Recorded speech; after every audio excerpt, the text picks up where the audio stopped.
함께 나누실 하나님 말씀 마태복음 1장 1절로 17절입니다. 오늘부터는 이제 출애굽기를 마치고 복음서로 돌아와서 마태복음부터 말씀을 함께 나눕니다. 아브라함과 다윗의 자손 예수 그리스도의 계보라. 아브라함이 이삭을 낳고 이삭은 야곱을 낳고 야곱은 유다와 그의 형제들을 낳고 유다는 다말에게서 베레스와 세라를 낳고 베레스는 헤스론을 낳고 헤스론은 람을 낳고 람은 아미나답을 낳고 아미나답은 나손을 낳고 나손은 살몬을 낳고 살몬은 라합에게서 보아스를 낳고 보아스는 루색에서 오벳을 낳고 오벳은 이새를 낳고 이새는 다윗을 낳으나 다윗은 우리아의 아들에게서 솔로몬을 낳고 솔로몬은 르호보암을 낳고 르호보암은 아비야를 낳고 아비야는 아사를 낳고 아사는 여호사밧을 낳고 여호사밧은 요람을 낳고 요람은 우시아를 낳고 우시아는 요담을 낳고 요담은 아하스를 낳고 아하스는 히스기야를 낳고 히스기야는 문하세를 낳고 문하세는 아몬을 낳고 아몬은 요시야를 낳고 바벨론으로 사로잡혀 갈 때에 요시아는 여고냐와 그의 형제들을 낳으니라. 바벨론으로 사로잡혀 갈 때에 여고냐는 이스라엘을 낳고 이스라엘은 이스라엘을 낳고 수룹바벨은 아비옷을 낳고 아비옷은 엘리야김을 낳고 엘리야김은 아수르를 낳고 아수르는 사도를 낳고 사도는 아킴을 낳고 아킴은 엘리우스를 낳고 엘리웃은 엘르아사를 낳고 엘르아사는 mat단을 낳고 mat단은 야곱을 낳고 야곱은 마리아의 남편 요셉을 낳았으니 마리아에게서 그리스도가 천한 예수가 나시니라. 같이 읽습니다. 그런즉 모든 것이가 아브라함 때부터 다윗까지 연례되어 다윗부터 이스라엘로 사로잡혀 갈 때까지 연례되어 바벨론으로 사로잡혀 간 후부터 그리스도까지 연례되더라. 아멘. 어떤 분들은 마태복음을 펼치고 이 좁고 얘기가 나오면 재미없다, 낳고만 있다, 뭐 이렇게 이야기를 하는 분들도 있는데 오늘 여러분들 말씀을 잘 들으시고 그게 그 뜻이 아니었구나, 여기는 깊은 복음이 있었구나, 이걸 여러분들이 하시고 어디 가서 낳고 재미없다 그런 얘기하면 무시하다고 하니까 절대 그런 얘기하지 않기를 바랍니다. 신화라고 하는 것은 민족의 형성과 그리고 건국 과정에서 나타나는 신적인 존재가 탁월한 능력으로 어떤 민족을, 국가를 세운다, 이런 내용들을 이야기하죠.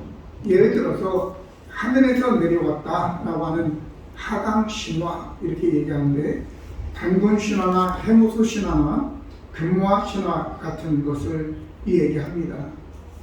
또 아래에서 깨어났다, 그래서 박역거세나 김수왕 같은 그런 신화가 있습니다. 신화라고 하는 것은 자기들이 속해 있는 그 민족의 우월성을 좀 높이기 위해서 꾸며낸 이야기입니다. 그러니까 이거는 허구요, 어떤 증거가 하나도 없습니다. 그냥 꾸며낸 얘기이기 때문에. 근데 또 어떤 사람들은 성경도 신화다, 그런 또 인간도 있습니다. 그래서 독일의 신학자 불트만이라고 하는 사람, 몰트만이라는 사람은 또 그렇게 얘기를 하는데, 그런 말은 그게 중요한 건 아니고, 이 성경이라고 하는 것은 바로 다큐요. 실제로 하나님께서 죄인된 인간 세상에 오셔서 우리를 위해서 십자가를 지신 이 다큐라고요. 실제로. 그래서 오늘 이 말씀을 통해서 예수님께서 증거가 없는 게 아니라, 신화는 증거가 없어요. 그냥 꾸며낸 허구이지만 오늘 예수 그리스도는 하나님이신데 인간의 역사 속으로 오셔서 우리를 위해서 죽으신 실제 이야기다라는 것을 여러분들이 기억하시기 바랍니다. 그래서 첫 번째는 예수님은 아브라함과 다윗의 자손으로 오셨다라고 1절로 6절까지 쭉 이야기를 하고 있습니다. 아브라함과 다윗의 자손 예수 그리스도의 계보라 이렇게 되어 있습니다. 이 말은 먼저는 왜 아브라함과 다윗의 자손이라고 했을까? 이거는 먼저 이 글을 읽는 대상이 유대인들이기 때문에 그렇게 쓴 겁니다. 그러나 그 내용을 보면 단지 유대인만을 위한 것이 아니었음을 우리는 알 수 있는 거죠. 하나님께서 유대인들은 아담이 우리의 조상이다, 또한 노아가 우리의 조상이다, 모세가 우리의 조상이다, 그런 얘기 안 해요. 안 하고 요한복음 6장 33절에 보니까 그들이 대답하되 우리가 아브라함의 자손이라 남의 종이 된 적이 없거늘 어찌하여 우리를 자유롭게 되리라 하느냐라고 얘기합니다. 그러니까 그들은 아브라함만 자기의 조상이라 이렇게 얘기하는 거죠.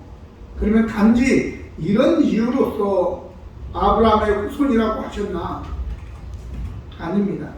하나님께서는 모든 인류를 구원하시기 위해서 한 사람을 택했는데 그 사람이 바로 아브라함인 것입니다. 그리고 하나님은 아브라함에게 땅의 모든 족속이 너로 말미암아 복을 얻을 것이다 라고 하는 하나님의 섭리의 언약을 하신 거예요. 그래서 창세기 10장 3절 보면 너를 축복하는 자에게는 내가 복을 내리고 너를 저주하는 자에게는 내가 저주하리니 땅의 모든 족속이 너로 말미암아 복을 얻을 것이라 하십니다 라고 하는 것입니다. 하나님의 이 관심과 초점이 아브라함에게 있는 것이 아니라 아브라함을 통과하여 모든 땅의 민족에게 있는 것입니다. 아멘. 그래서 이제 이 아브라함에게 또한 22장 창세기 18절에 보면 또 내 씨로 말미암아 천하 만민이 복을 받으리니 이는 내가 나의 말을 준행하였습니다 하셨다 하니라 라고 했습니다. 내 씨, 그 씨가 누구냐? 갈라디아 3장 13절 14절에 보면 그리스도께서 우리를 위하여 저주를 받은 바 되사 율법의 저주에서 우리를 속량하셨으니 기록된 바 나무에 달린 자마다 저주 아래 있는 자라 하였습니다. 이는 그리스도 예수 안에서 아브라함의 복이 이방인에게 미치게 하고 또 우리로 하여금 믿음으로 말미암아 성령의 약속을 받게 하려 함이라 이렇게 얘기했단 말이죠. 그러니까 아브라함의 씨 바로 예수 그리스도가 아브라함의 씨요 바로 예수 그리스도를 통하여 아브라함과 같은 복을 받게 하기 위해서 바로 하나님은 이런 계획을 하셨다라고 하는 것입니다. 마태는 예수님을 아브라함의 후손이라고 소개하므로 예수 그리스도야말로 온 세상에 복을 가져다 주는 분이시다 이걸 얘기한 거예요. 여러분, 인간 세상에 존재하는 모든 사람들은 다 복받기를 원하고 행복하기를 원합니다. 그래서 우리나라는 헌법 10조에 행복 추구권이라는 조항이 있는데 그게 모든 나라들이 거의 다 있습니다. 행복 추구권. 그러니까 인간은 행복해야 된다는 거죠. 행복. 근데 문제는 인간들이 만들어낸 행복의 조건들이죠.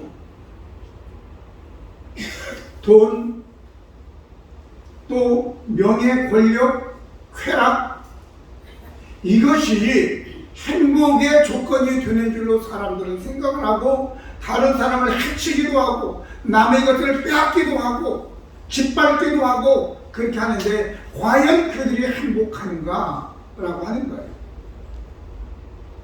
예레미야 2장 13절에 내 백성이 두 가지 악을 행하였나니 곧 그들이 생수의 근원 되는 나를 버린 것과 스스로 웅덩이를 판 것인데 그것은 그 물을 가두지 못할 터진 웅덩이들이다라고 했습니다.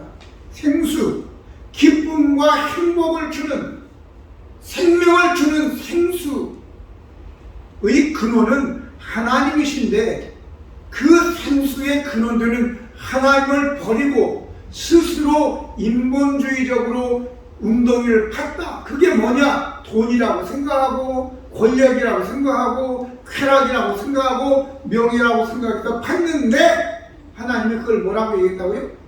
터진 웅덩이다 그래요. 허무함밖에 없다는 거죠. 그것을 취하고 나니까 허무함이, 오히려 자기는 다 멸망되어져 있는 상태란 말이죠. 이게 인간이 고안해낸 행복의 조건들인데, 결국은 하나님은 그걸 뭐라고 하냐면 터진 웅덩이다 이렇게 말씀하시는 것입니다.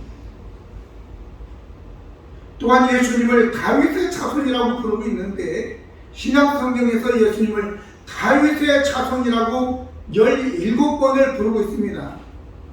한 3가지 정도 예를 들면, 마태복음 19장 22절에 가나안 여인 하나가 그 지경에 나와서 소리질러 이르되, 주 다윗의 자손이여 나를 불쌍히 여기소서, 내 딸이 흉악하게 귀신 들렸나이다. 또 마태복음 20장 30절에 맹인 2사람이 길가에 앉았다가 예수께서 지나가신 다음을 듣고 소리질러 이르되, 주여 우리를 불쌍히 여기소서, 다윗의 자손이여 하니, 마가복음 10장 46절 47절 보면 여기도 디메오의 아들 거지 바디메오가 나사렛 예수시라는 말을 듣고 소리질러 이르되, 다윗의 자손이여 나를 불쌍히 여기소서라고 얘기했단 말이죠. 그러니까 예수님을 다윗의 자손이라고 얘기한 것은 바로 그리스도다, 메시아다, 그러니 나를 불쌍히 여기서 나를 좀 구원해달라, 이 마귀에게서, 이 질병에게서, 이게 소경에서 나를 좀 구해 주십시오 라고 하는 겁니다. 다윗은 예수님보다 1000년 정도 앞서 살았습니다. 이는 메시아이신 예수님이 다윗의 후손으로 오신다는 예언의 성취죠. 사무엘하 7장 12절로 16절 보면, 내 수완이 차서 내 조상들과 함께 누울 때에 내가 네 몸에서 날 내 씨를 내 뒤에 세워 그의 나라를 견고하게 하리라. 13절에 그는 내 이름을 위하여 집을 건축할 것이요 나는 그의 나라 왕위를 영원히 견고하게 하리라 라고 얘기하고 있는 것입니다. 내 씨, 이게 바로 솔로몬이 아니라 예수 그리스도를 이야기하는 것입니다. 자, 그래서 지금도 이스라엘 사람들이 다윗을 자기들의 조상으로 존경을 갖게 되는 것은, 다윗이 블레셋이나 여러 이방 나라들에게서 자기들을 구해 주실 뿐만 아니라, 그리고 자기들의 자존감을 세워준 분이 바로 다윗이요. 그래서 그들의 깃발에 다윗의 표리 찍혀 있는 겁니다. 최고의 지도자로 생각하고, 다윗 때에 비로소 블레셋이나 이방 나라들부터 자기들 구원하고 최고의 번영과 안정된 가운데 평안을 누린 시대가 바로 다윗의 시대였다라고 하는 거예요. 그래서 메시아가 오시면 바로 다윗을 통해서 온다 이렇게 얘기하는 겁니다. 두 번째는 사람으로 오신 예수님이십니다. 16절에 보면 야곱은 마리아의 남편 요셉을 낳았으니 마리아에게서 그리스도같이 많은 예수가 나시니라. 예수님은 하나님이신데 인간 세상에 사람으로 오셨죠. 이것은 우리의 이성으로 이해할 문제가 아니라 바로 믿어야 하는 문제인 것입니다. 이것은 신비입니다. 빌보 2장 6절 7절 보면 그는 근본 하나님의 본체이시나 하나님과 동등림을 취할 것으로 여기지 아니하시고 오히려 자기를 비워 종의 형체를 가지사 사람들과 같이 되셨고 라고 얘기하고 있고, 요한복음 1장 14절에 말씀이 육신이 되어 우리 가운데 거하심에 우리가 그의 영광을 보니 아버지의 독생자의 영광이요 은혜와 진리가 충만하더라라고 얘기하고 있습니다. 직접적 예언으로서 이사야서 7장 14절에 그러므로 주께서 친히 징조를 너희에게 주실 것이요 보라 처녀가 잉태하여 아들을 낳을 것이요 그의 이름을 임마누엘이라 하리라. 이렇게 직접적 예언을 벌써 700년 800년 전에 이사야를 통해서 하나님께서 해주신 것입니다.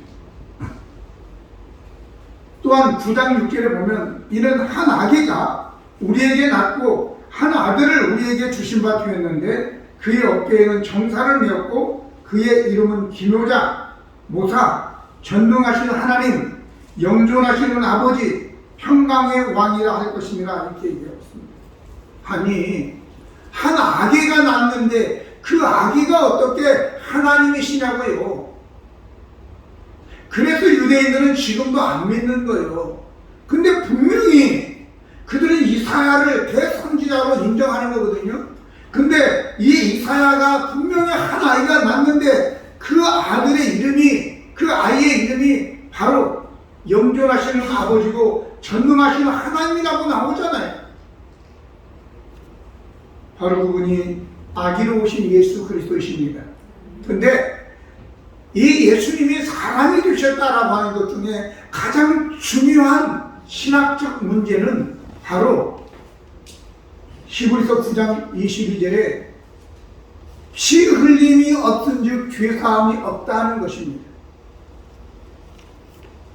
천사는 우리를 위해서 죽을 수 없어요. 왜? 피가 안 나거든요.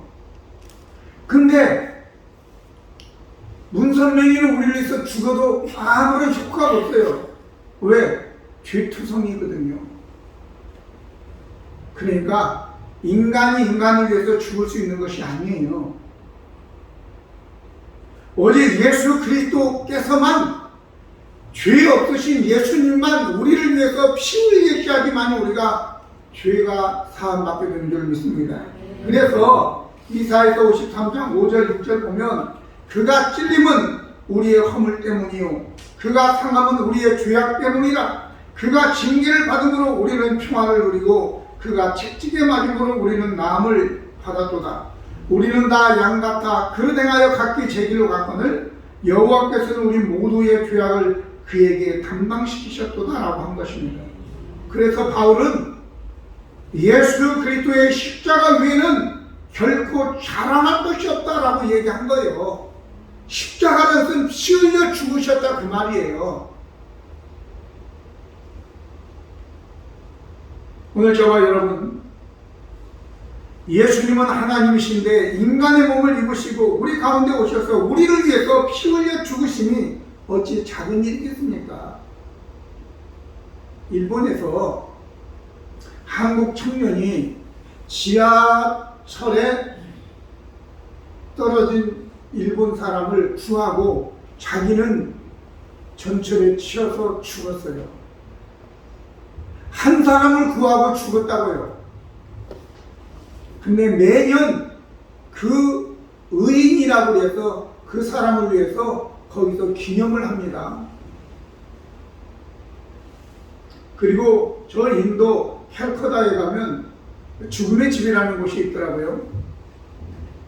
테레사 수녀가 거의 45년 정도 그곳에서 그 죽어가는 사람들, 물론 그 일만 한 건 아니에요. 많은 수도원을 세우기도 하고 많은 일을 했지만 그것을 중심으로 해서 그 불쌍한 사람들, 아무도 돌보지 않는 죽어가는 사람들 호스피스 사역을 한 거죠. 거기에서. 그래서 노벨 평화상도 받고, 여기는 뭐 개신교고 천주교고 불교고 할 거 없이 다 그분을 성녀로 존중하는 거죠. 그러면 예수님은 어떻게 되느냐고. 예수님은 하나님이 이 땅에 오셔서 죄가 없는데, 그리고 우리는 하나님하고 원수인 우리인데 우리를 위해서 자신을 죽이셔서 피 흘려서 죽이셨으면 그걸 우리가 뭘로 어떻게 이야기해야 되는 거예요? 여러분들 깨달으시길 바랍니다. 세 번째는 예수님은 죄인들의 후손으로 오셨다라고 하는 거죠. 3절, 5절, 6절 16절 거기에 보면 유다는 다말에게서 베레스와 세레를 낳고 5절에 살몬은 라합에게서 보아스를 낳고 보아스는 루색에서 오벳을 낳고 또 이새는 다윗 왕을 낳으니라. 다윗은 우리아의 아내 솔로몬을 낳고 16절에 야곱은 마리아의 남편 요셉을 낳았으니 마리아에게서 그리스도와 칭하는 예수가 나시니라 라고 얘기하고 있습니다. 본래는 이스라엘의 족보에는 여자들 이름은 안 들어가는 거예요. 그리고 여기에 보면 아브라함부터 다윗까지, 다윗부터 바벨론의 포로까지, 포로에서부터 예수까지 14대 그래서 42대였더라 이렇게 나오는 거예요. 근데 그걸 유다의 어떤 전통의 문학적 습관에 의해서 어떤 왕들의 이름은 뺐어요. 물론 여기 나오는 여인들이 4명, 5명이 들어가지만 그 여인들이 뭐 대속에 들어가지는 않아요. 그걸 포함해서 뭐 14대 그렇지는 않지만, 아니 어떤 왕들은 14대를 맞추기 위해서 이름도 빼내는데 왜 이런 여자들의 이름이 거기에 들어갔느냐라고 하는 거예요. 그런데 여기에 보면 다말, 라합, 룻 이 사람들은 이방 여인이에요. 그런데다가 다말은 자기 시아버지를 유혹해가지고 쌍둥이를 낳았어요. 창녀처럼 변장을 해가지고 자기 시아버지를 꼬여서 관계를 하고 애를 낳았다. 그리고 라합은 저 여리고성의 기생이었어요. 물론 룻은 뭐 특별한 건 없지만 그래도 모함 여인이고 과부였어요.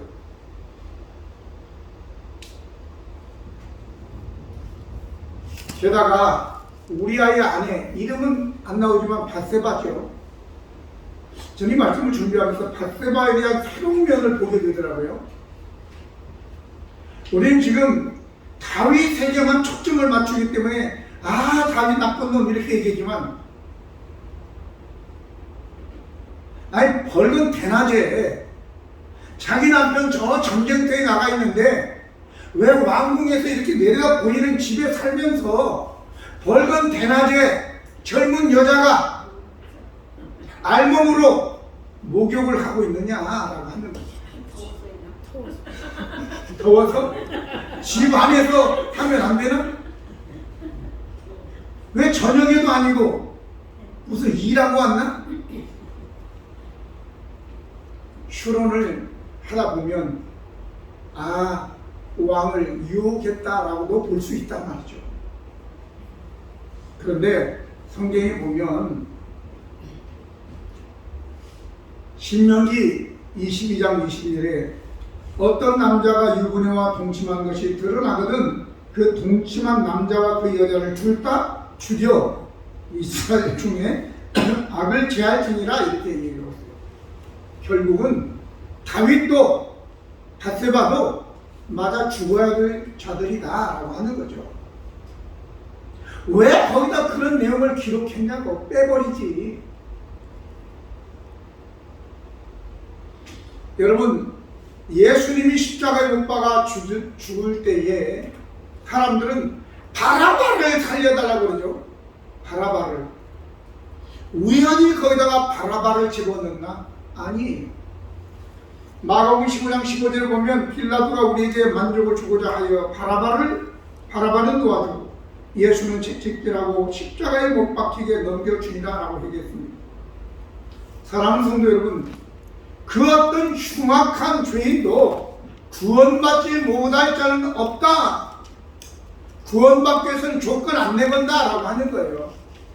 이방 여인이라도 부정한 여인이라도 예수님께 나오면 구원해 준다 이런 내용이에요. 명단에 올라가지 못하는 여자들까지 끌어들이고 이방 여인, 부정한 여인 끌어들인 것은 저와 여러분 좀 그 사람들보다 뭐 나은 게 있는 줄 아세요? 그러나 낙심하지 말아라. 그런 자들도 바라바같이 십자가형을 바다에 마땅한 놈도 구원을 해주었으니 너희도 다 구원해 주겠다라고 하는 복음이라고. 할렐루야. 그래서 사도행전 2장 21절, 로마서 10장 13절 똑같은 얘기인데 누구든지 주의 이름을 부르는 자는 구원을 받으리라 라고 한 거예요. 예수님 한편에 있던 강도는 네가 진짜 그리스도야? 너도 구원하고 우리도 좀 건져줘봐! 이렇게 한 놈이 있고, 한 놈은 처음에는 욕하다가 나중에 돌이켜서 주님 나라 임할 때 나를 기억해달라. 그 한마디에 오늘 네가 나와 함께 낙원에 있으리라 구원받았어요. 할렐루야. 겸손하게 우리 하나님께서 우리를 위하여 지금 절절히 이 복음을 이야기하고 있는데 이걸 겸손하게 받아들이게 되면 저와 여러분이 구원을 받게 되는 것입니다. 마지막으로 오직 이 말씀에 기록된 것은 바로 예수님만이 그리스도다 라고 하는 것을 이야기하고자 하는 것입니다. 그래서 16절에 야곱은 마리아의 남편 요셉을 낳았으니 마리아에게서 그리스도라 칭하는 예수가 나시니라 이렇게 얘기합니다. 사도행전 4장 12절에 다른 이로서는 구원받을 수 없나니 천하 사람에게 구원받을 만한 이름을 주신 적 없다 이렇게 얘기하고 있는 겁니다. 구원은 행위로 받는 것이 아니라 오직 하나님의 은혜의 선물로 믿음으로 받는 것이기 때문에 노력해서 착해서 받을 수 있는 것이 아닙니다. 불교 동국대 어떤 교수는 그런 얘기를 했습니다. 기독교에는 신이 있지만 불교에는 신을 믿는 것이 아니라 부처를 믿는 것이 아닙니다. 그 사람들이 수행을 해서 신이 된다 이렇게 얘기하는 거예요. 그런데 사람이 신이 된다고요? 말도 안 되는 소리를 하고 있어요. 자, 예를 들죠. 영국에서 건조한 타이타닉호가 2223명을 싣고 북대서양을 가다가 큰 빙산과 부딪혀서 결국은 침몰하고 마는데 그 속에 있는 사람들이 그 속에 있는 사람을 건져줄 수 있었습니까? 자, 그러면 내 힘으로 내가 구원받는다라고 해서 우리나라 베이징 올림픽에서 400m 자유형 금메달을 딴 박태환이가 거기에 빠져서 뛰어들었으면 북대서양 한가운데서 살 수 있어요?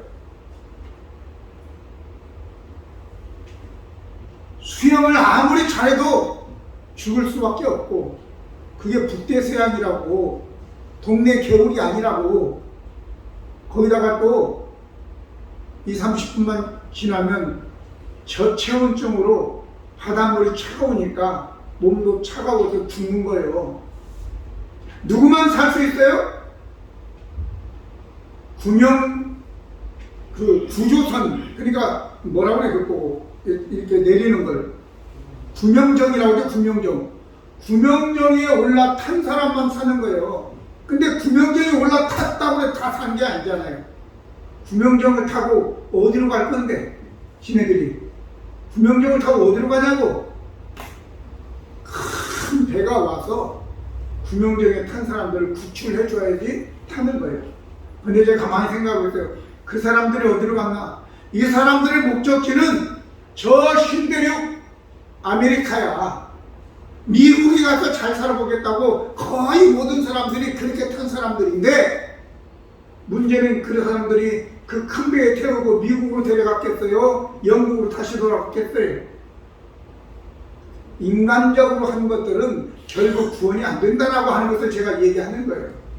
오직 밖에 있는 분, 예수 그리스도만 우리를 이 죄악된 세상에서 구원하실 수 있다라고 하는 것을 제가 말씀을 드리는 것입니다.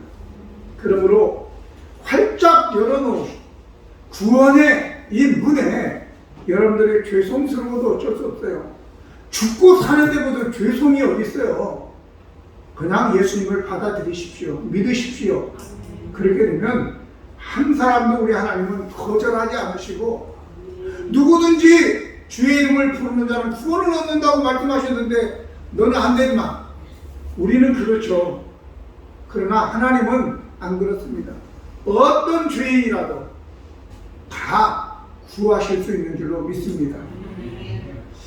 말씀을 준비하면서 한 가지 생각한 게 있는데 바로 뭐냐, 왜 예수님은 이런 죄인들의 그 역사 속에 계보 속에 오셨을까? 여러분들이 한번 여러분들의 그 조상들을 여러분들이 선택할 수 있다면 과연 여러분들은 누구를 선택하여 집어넣기를 원하십니까?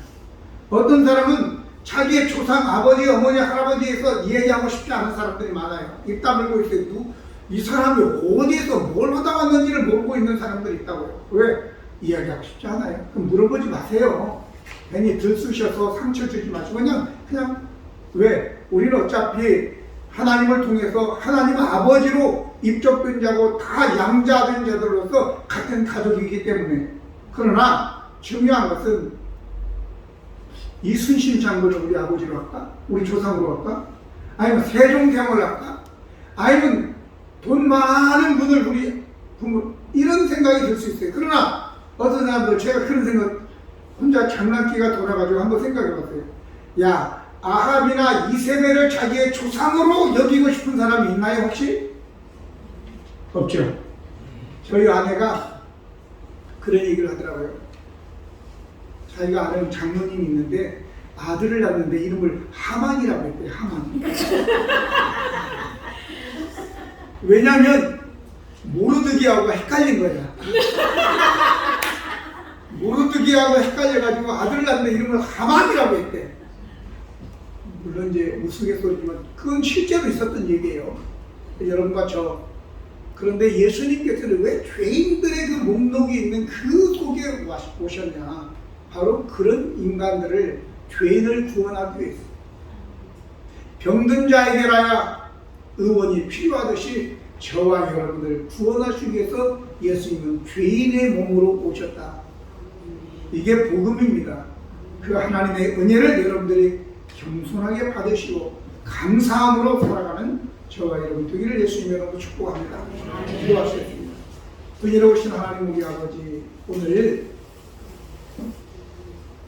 아브라함과 다윗의 후손으로 자손으로 오신 예수님은 바로 그 계보 속에 들어있는 많은 죄인들을 우리를 포함하여 구원하기 위해서 오셨다는 것을 이제 우리는 알 수 있었습니다. 그러므로 내 자신이 뭐 특별한 것이 아니면 깨끗한 장 이렇게 하지 않고 겸손하게 죄인임을 인정하고 하나님의 우리를 위해서 베풀어 놓으신 그 구원의 길에 예수님을 받아들여 예수님을 통하여 죄사함 받고 하나님의 자녀되고 구원받는 우리 모두가 되게 하여 주시옵소서. 예수 그리스도의 이름으로 기도드립니다. 아멘.